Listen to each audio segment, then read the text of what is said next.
Hey, this is JC. Welcome to Urban Knife Guy, where we explore the urban knife style and jungle survival. Today, I'd like to share with you 5 of my favorite jungle knives and their sheath systems.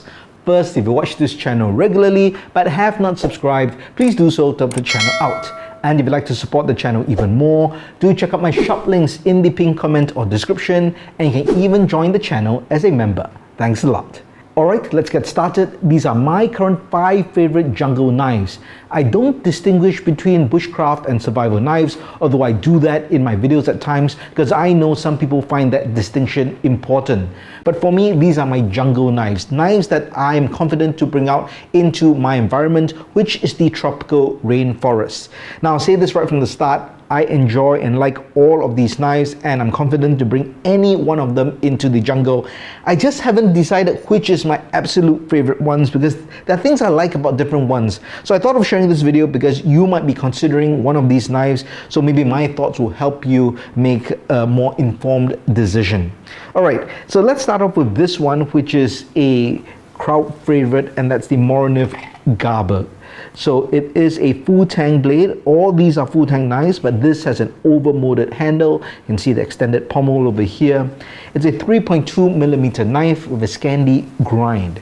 Now, this is the thinnest blade stock among all these knives, and I know many people who are into woodcraft would prefer a thinner blade and think Scandi grind should be thinner. And I agree, if you're looking to do more intricate work, more wood carving, more woodwork, yes, you would want a thinner knife in general, especially you want a thinner thickness behind the edge because it makes, for much easier carving and for that delicate work.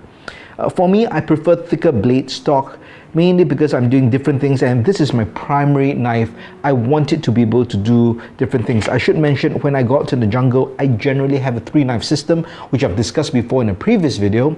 So I always have a parang, which is my main big blade.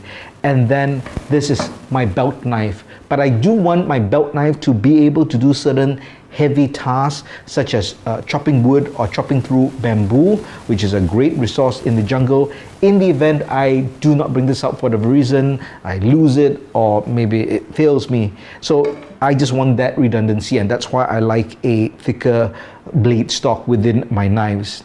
But the Garber, even though it's 3.2mm, it's more than enough blade. You can batten with it if you decide to do that. And for lateral pressure, it's not too bad as well. Now, the blade steel is 14C28N. So this is a stainless steel, so that's great for corrosion resistance, especially out in the jungle. And it's a very tough steel.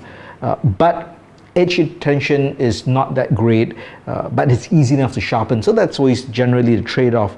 So I do like this. The only thing I would comment about the Garberg for me, because of small to medium hands, is there is a palm swell in the middle, and this is about, I believe, 0.8 inches.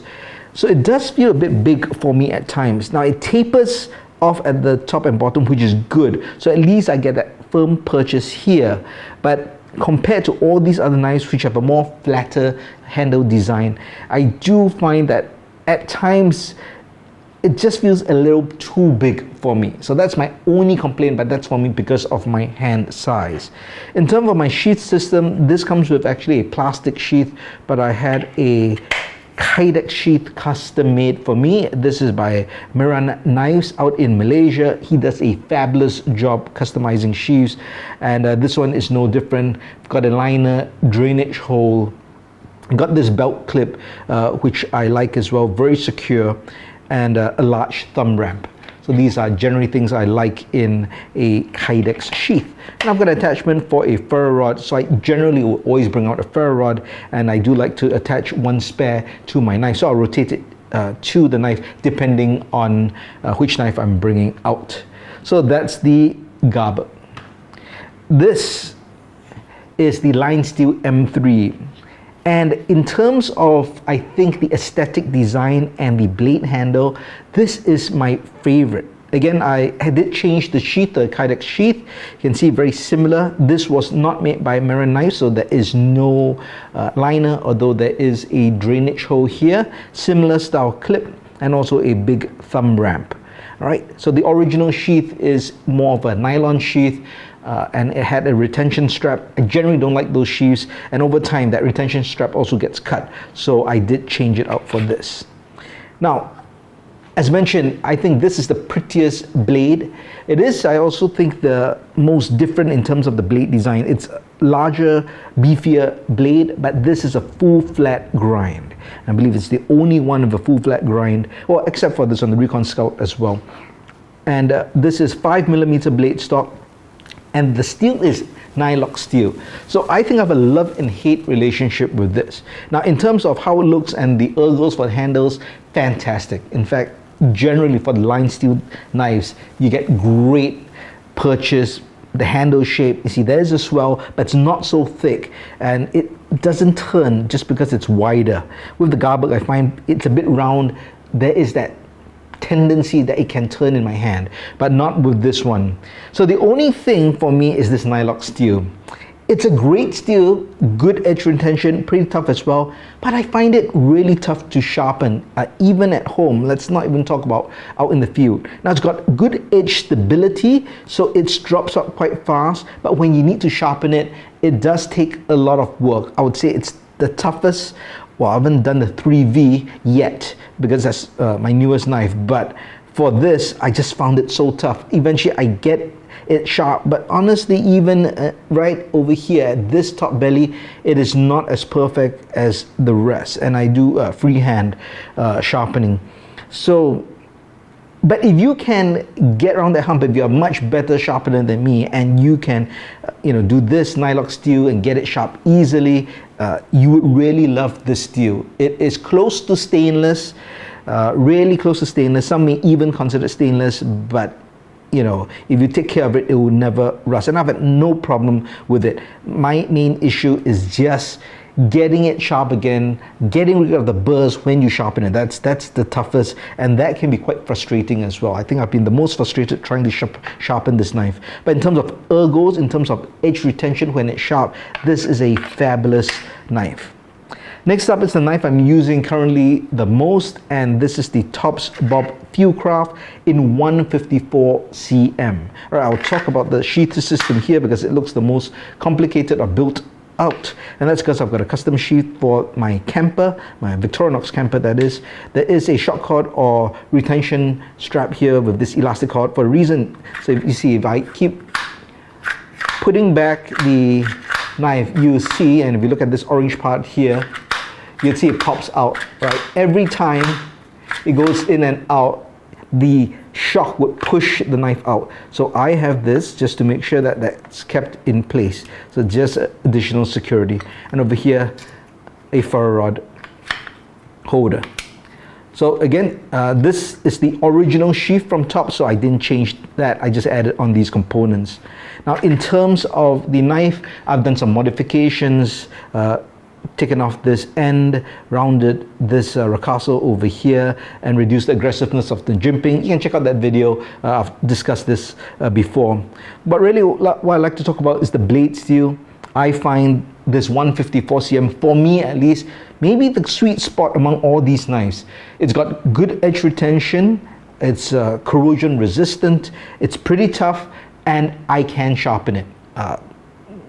Really haven't had much trouble compared to, let's say, the Nylocks, and it's really sharp all around. As you can see, I have worked this, I've resharpened it, I have stropped it and maintained it, and I'm really happy with it. In terms of the handle, it's a bit long compared to all my other knives in relation to the blade length, but I'm getting used to it and it's fine. Anyway, my hands are small and medium, so I just don't use this part. But if I do need to ever chop with it, I then have actually more leverage to pull back with that pinky lanyard, and then I can get more chopping capabilities out of that. So I've been quite happy with this so far. I've been using this a lot in recent times, and yeah, that's the Tops Bob Fieldcraft knife. So the knife I used a lot before this Bob knife was this, the Tops Brachimo. Now this is the same sheath, but I took the fire steel from the Tops Bob and put it on here and added a shock cord as well. So that's a very simple system. Now the Brachimo is actually my favorite, I think, knife when it comes to the ergos and for jungle use, which is both carving, slicing and chopping. So I find this the best chopper of this size. Okay, I'm not counting this knife because this is much bigger, but for the rest of these knives, which are about 4 to 5 inches length for the blade, this has the best chopping ability. I actually like that short handle. Now, some people with really large hands might find this handle a bit small or a bit just snug, but for me, as you can see, it's great. And it becomes front heavy, so I find just the balance really nice and really good. This is 1095 steel, so it is tough. I haven't had a problem with that, no chips, no rolling, but I did find the edge retention definitely less than, let's say, the 154 cm. So it loses its edge quite fast, but because of good edge stability, it can strop up quite fast and you can sharpen it easily as well. So I would say if you are new to knives and you're new to sharpening, or your sharpening is just getting there and you're trying to improve, I would say maybe start with a 1095 steel, maybe 1075 even, but 1095 is good, tough steel. Do 1095, get used to sharpening and maintaining your blade, and then maybe move on from there before you go to, let's say, a stainless steel, or even, let's say, a Nylox, or even, let's say, something really tough like a D2 or a super steel. But I really like this particular knife for the look, for the grip, and that balance point for chopping. Now, the final knife here is the Cold Steel Recon Scout. Now, just the way I've set up the sheath, now this is the original sheath, but I took out their nylon belt holder and I changed it out for the belt clip. So that's a great thing about their Secure X sheaths. It allows you to change it up that way. And I also added this attachment which has the Mora companion. So I'm not really counting this knife as one of the 5, but it's a great knife, the Mora companion, and it's accompanying this knife for a great reason, because this Recon Scout is 7mm thick. It is super thick. It's a big knife. It's 7 and I believe a 1/4 inch long. But when you have a knife this big, you definitely want to have a companion, and that's where this 2.5mm companion knife comes in for finer work. And when you do not always need such a large knife for every single cutting task, then you would have that. But, well, just looking at the knife itself, this is my newest knife that I've used, so I haven't brought it out as much as these. So I'm still getting to use it, and that's why I haven't sharpened it. So it's still sharp. This is 3B steel, extremely tough. Edge retention is very decent as well, but I believe when it comes to sharpening, because of its toughness, it's going to be quite tough to sharpen. So I don't know if I'm looking forward to the day where I have to sharpen it. I have stropped it. So that's a good thing as well. After light use, or after I've used it, I've stropped it and it gets, you know, paper cutting sharp again. Again, this one I have modified by taking off the top guard. I've talked about this in another video as well. But I really like this as a big knife. Now, most of the time, I don't need such a big knife. That's why I have knives generally between that 4.5 to 5.5 inches. I think that's a sweet spot for me. And that's because I always bring the parang, remember. But if I do not bring the parang and I only want to bring, let's say, one knife out, then I might bring this. Well, it's 2 knives, I know, kind of a cheat. But this system would be what I would carry on my belt, because I think I would have the best combination between these two. And while this is a big knife, and I've talked about it in a previous review, it's really nimble. And of course, with my modifications now, I can choke up to do fine work as well. And I find that while it's a big knife, I still can do a lot of the work without the bigness getting in the way. Of course, it's easier to use a smaller knife, but I haven't found this a huge, great disadvantage. And when I slice through bamboo, this is so easy. The weight is also good for such a big knife. Now, if you'd like to see any of the individual reviews and the field testing in the jungle of these knives, do check out the links in my description for this video, and you'll see me do all the different tests out in the field. But that's about it. These are basically the 5 favorite knives I have currently for fixed blades to bring out to the jungle, and their sheath systems. I can't tell you which is the best or my favorite because I'm still rotating it in. You know, I stopped carrying this for a good maybe 9 months, and I put it back in rotation because my knife sharpening skills got better, so I could handle the Nylox better. But I'm still at the crossroads.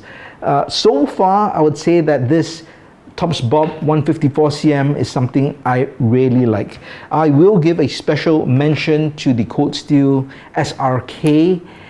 This is an SK5. Again, I have reviewed this before and done field testing. You can check that out in the link in the card above or the description below. The only reason I didn't mention it earlier or put it in this 5 is I just haven't had time to put this to use. I have brought it out to the field 2-3 times, but that's it. So not enough use to really know whether I like it.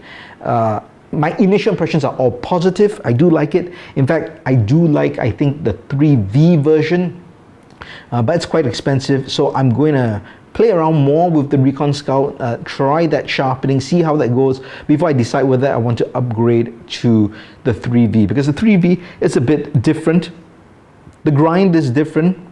The swedge is sharpened as well, so you can strike a ferro rod. So it's designed, I guess, more for that outdoor jungle kind of survival. This is more of a general overall survival knife, and that's why I currently keep it in my urban bug out bag. But I thought I'd mention it because I know a lot of people do like the SRK, and as I said, my initial impressions and usage are very positive. So who knows, in time maybe it would make the cut or replace one of these knives. What is your favorite out of these bunch, and what is your personal favorite jungle knife or outdoor knife? Do let me know your thoughts in the comments below. If you liked the video, please give it a thumbs up, and if you like the content in general, please subscribe to the channel and hit that notification bell. Thanks for watching. Talk to you soon.